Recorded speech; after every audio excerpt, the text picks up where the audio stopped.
walaal waa ku bariya karuka walaalo waa ku bariya shaqaalahan masaakiinta waxba ha yeelin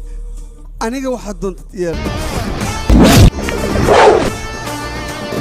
waa ku bariya adiga lugaha ma ka qabsan karaa ها طبعا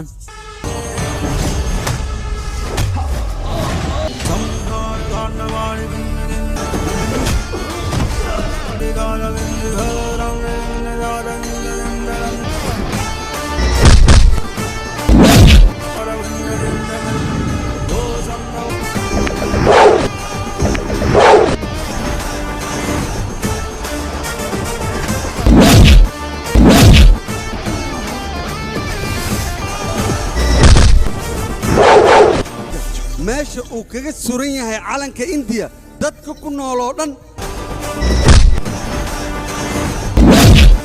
hal shay ayaa ka dhaxeeyo cidii isku dayda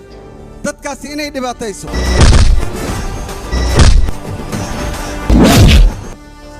anigana waan dilayaa ima noolaa